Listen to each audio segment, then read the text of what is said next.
Guys, welcome back to my YouTube channel. You watching Janvi diaries. आज की video बहुत ही informative होने वाली है, आपने टाइटल से देख ही लिया होगा।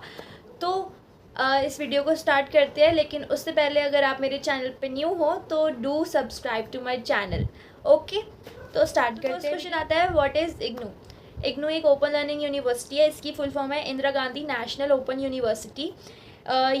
ये लोकेट करता है न्यू दिल्ली में और इंडिया में भी लोकेट करता है। और ये नेम है हमारी प्राइम मिनिस्टर जो थी इंदिरा गांधी जी, उनके नाम पे ये यूनिवर्सिटी है।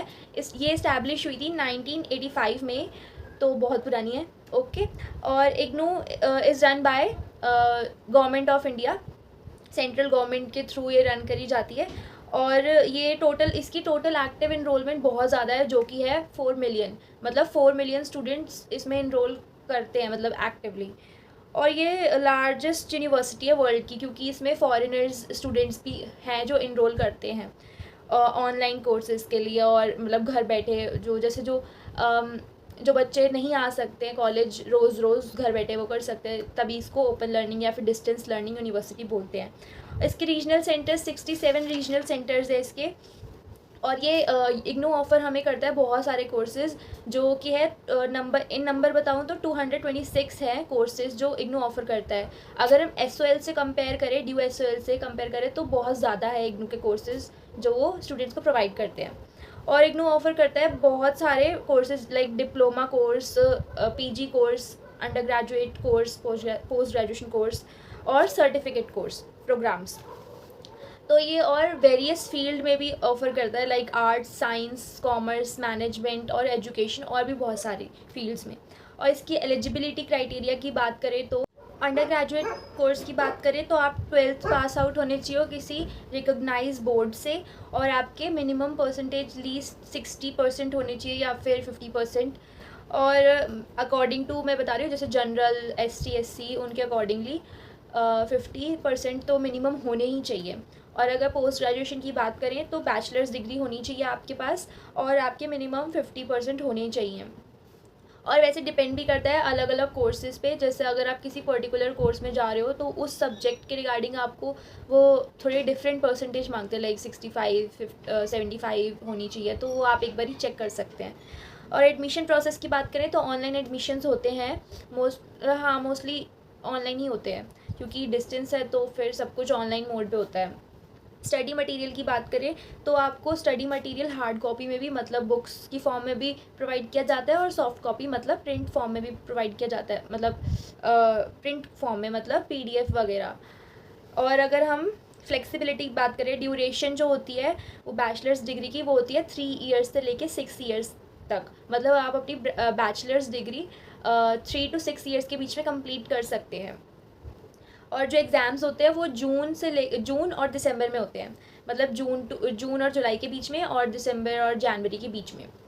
ओके, और हाँ, असाइनमेंट्स की बात करते हैं। जैसे अगर हम SOL और इग्नू को कंपेयर करें तो SOL में हमको असाइनमेंट्स नहीं देने होते हैं, और इग्नू में हमको असाइनमेंट्स देने होते हैं। SOL में हम जो असाइनमेंट्स नहीं देते हैं ना, तो हमें पूरे मार्क्स जो मिलते हैं वो हमें एग्ज़ाम बेस पे मिलते हैं, मतलब 100% एग्ज़ाम बेस पे हमें मार्क्स मिलते हैं, परसेंटेज मिलती है। और अगर हम इग्नू की बात करें तो हमें सिर्फ एग्ज़ाम बेस पे मार्क्स नहीं मिलते, 30% हमारे असाइनमेंट के होते हैं, और बाकी परसेंट हमारे एग्ज़ाम के, मतलब रिटन फॉर्म में जो एग्ज़ाम होता है उस फॉर्म में होते हैं। और जो असाइनमेंट की सबमिशन होती है वो ऑनलाइन मोड होती है, मतलब आपको अपने असाइनमेंट्स ऑनलाइन सबमिट करने होते हैं। ओके, तो ऑनलाइन फॉर्मेट होता है सबमिशन का। इग्नू डिग्री रिकॉग्नाइज होती है, IGNOU degree are recognise by university grant commission, UGC के दौरान ये रिकॉग्नाइज करी जाती है इग्नू की डिग्री। और ये वैलिड होती है गवर्नमेंट जॉब्स के लिए और प्राइवेट जॉब्स के सेक्टर के लिए, तो दोनों में वैलिड होती है। और फर्दर स्टडीज़ के लिए, जैसे फॉरेन में भी वैलिड होती है और इंडिया में भी वैलिड होती है, तो मतलब आप कहीं भी ये डिग्री आप शो कर सकते हो अपनी जॉब्स के लिए। और अगर हम अभी इस एडमिशन प्रोसेस की बात करें, जैसे अभी एडमिशन स्टार्ट हो चुके हैं, 1 मई को एडमिशन स्टार्ट हो गए थे 2024 में अभी, और अभी चलेंगे 30 जून तक, 30 जून 2024, और एक्सटेंड भी हो सकती है। बट आपको अगर एडमिशन लेना है तो आप अभी ले ही लो, लास्ट मोमेंट तक वेट मत करो, क्योंकि क्या पता एक्सटेंड ना हो और लास्ट मोमेंट्स पे ऐसा हो जाता है ना कि साइट क्रैश हो रही है, एडमिशन प्रोसेस रुक जाता है और थोड़ा प्रोसेस होने में भी टाइम लगता है।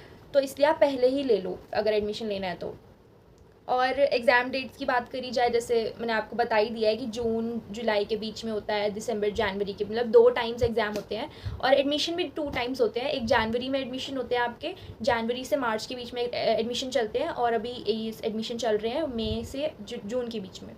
तो 2 टाइम्स आपके एडमिशन होते हैं। एसवाईएल में 1 टाइम होता है आपका एडमिशन ड्यू एसवाईएल में, जो कि होता है जुलाई में, मतलब हाँ जून टू जुलाई के बीच में होता है, जो भी अभी चल रहे हैं एसवाईएल के भी। तो अगर आपको एसवाईएल में लेना है तो आप एसवाईएल में भी ले सकते हैं। तो अभी फ़िलहाल तो हम एग्ज़ाम और हाँ जो इग्नू के एग्ज़ाम्स होते हैं वो 2 टाइम्स होते हैं, जो कि जून में और दिसंबर में होते हैं। तो दैट्स ऑल, मैंने आपको सब कुछ बता दिया है। और हाँ, अगर आपको डिसएडवांटेजेस की बात करें, एक तरह से थोड़ा डिसएडवांटेजेस ही पता होने चाहिए अगर एडमिशन लेने से पहले आपको बताया जाए। तो जो डिलीवरी होती है स्टडी मटेरियल की, वो थोड़ा लेट हो जाती है।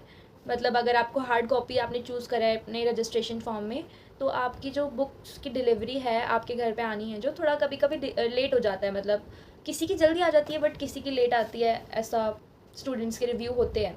और मैंने भी अगर मैं अपना एक्सपीरियंस बताऊँ तो मैंने फ़र्स्ट इग्नू में एडमिशन लिया था, बट मेरा एडमिशन ना बहुत लेट कंफर्म हुआ, बहुत ज़्यादा लेट। जब एग्ज़ाम्स आने वाले थे, असाइनमेंट्स भी मिल चुके थे, असाइनमेंट्स की डेट निकल चुकी थी सबमिट करने की, तो इसलिए मैंने अपना सेकंड ऑप्शन एसवाईएल को रखा। तो मैंने अपने एसवाईएल में एडमिशन ले लिया, देन जाके मेरे पास इग्नू की स्टडी मटेरियल आई। तो सोच सकते हो बहुत लेट प्रोसेस होता है किसी किसी के लिए, एग्ज़ाम्स के 1 महीना पहले बुक्स आ रही हैं, तो ऐसा लेट होता है। और क्लासेस कम होती हैं, as you all know, distance learning में तो क्लासेस होती ही कम है। सैटरडे संडे क्लासेस होती हैं, और इग्नू में कभी कभी जैसे वीकडेज़ में भी अगर कोई क्लास रखनी है उन्होंने, तो वो उनके ऊपर डिपेंड करता है। और प्री रिकॉर्डिंग क्लासेस नहीं होती, जैसे अगर क्लास चल रही है लाइव, वो रिकॉर्ड करके बाद में अगर कोई देखना चाहे, तो ऐसा कुछ भी नहीं होता है। आपको क्लास लेनी है तो आप जाके ले सकते हो, बाकी कोई आपके लिए रिकॉर्ड करके नहीं रखता है। और कोई मेंटोर्स नहीं होते हैं, आपको कोई गाइड करने के लिए नहीं होता है। टीचर्स से आप कनेक्ट नहीं कर पाते हो ऑन सोशल मीडिया, मतलब जो ग्रुप्स होते हैं ना, जैसे एसवाईएल में तो ग्रुप्स होते हैं।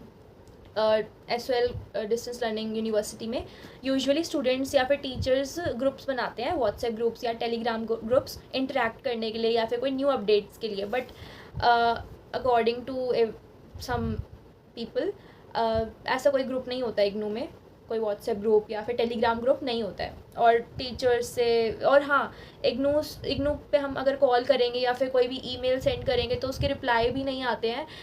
मेरे पर्सनल एक्सपीरियंस से बताऊँ तो नहीं आते हैं। अगर आप जितनी कॉल कर लो, उनके 4-5 नंबर जो भी उन्होंने प्रोवाइड करा रखे होते हैं, उन पे अगर आप कॉल करोगे तो नो रिस्पॉन्स होता है, कोई ईमेल का रिप्लाई नहीं करते हैं। अगर करेंगे भी तो बहुत लेट करते हैं। मेरी कोई पर्सनल दुश्मनी नहीं है, मैं जस्ट औरों के एक्सपीरियंस सुन के और अपने एक्सपीरियंस से बता रही हूँ। और हाँ, वही सब। हाँ, अगर आपने जैसे यूजुअली क्या होता है, मोस्ट प्रोबेबली जो भी एडमिशन्स लेते हैं स्टूडेंट्स, वो ड्रॉप आउट कर देते हैं। लाइक मैंने करा ड्रॉप आउट। और उसमें जो अगर आप लिंक खोलोगे इग्नू का, तो उसमें एक री रजिस्ट्रेशन का भी ऑप्शन आता है, क्योंकि एडमिशन लेने से ज़्यादा स्टूडेंट्स होते हैं री रजिस्ट्रेशन वाले स्टूडेंट्स जो ड्रॉप आउट कर देते हैं। तो इसलिए आपके पास री रजिस्ट्रेशन का भी ऑप्शन आता है। ओके, तो आप उधर से भी कर सकते हो। अगर आपने ड्रॉप आउट कर दिया, आपका मूड चेंज हो गया, तो आप वहाँ से भी री रजिस्ट्रेशन कर सकते हो। और हाँ, यहाँ पे एक और क्वेश्चन आता है कि मतलब काफ़ी सारे स्टूडेंट्स ने अपना एक्सपीरियंस लाइक शेयर करा है, तो उसमें उन्होंने बताया कि एग्ज़ाम्स की जो चेकिंग प्रोसेस होता है ना, वो भी बहुत ही वर्स्ट है।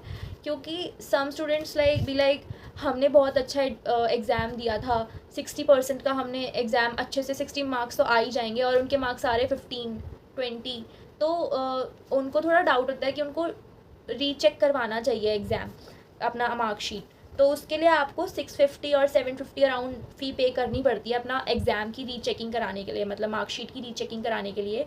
देन अगर आप रीचेकिंग कराओगे तो फिर आपको लाइक दे देंगे 40 मार्क्स, 50 मार्क्स या 60 मार्क्स। मतलब आप जब आपने रीचेकिंग नहीं कराई, उससे पहले आपके 15 आ रहे हैं, देन आप रीचेकिंग करा रहे हो, तो आपके 50-60 इतने एकदम से कैसे बढ़ सकते हैं ना। तो वही सब चीज़ें हैं, बहुत ज़्यादा लाइक अच्छी फैकल्टी नहीं है। और हाँ, आपको मैंने बता दिया ज़्यादातर सब कुछ। अगर आपको एज अ स्टूडेंट एडमिशन लेने से पहले जो जो चीज़ें आपको पता होनी चाहिए, facts that you should know, मैंने आपको बता दिया है। तो अगर आपको वीडियो इन्फॉर्मेटिव लगी हो तो do like, comment, share and subscribe to my channel. Also hit the bell icon below. आगे बहुत सारी इन्फॉर्मेटिव वीडियोस आने वाली हैं। अगर आपको कोई और वीडियो अपने अकॉर्डिंगली चाहिए तो आप मेरे को कमेंट सेक्शन में ज़रूर बता सकते हैं, मैं उस पर ट्राई करूँगी वीडियो बनाने की। Okay then, till then, bye bye.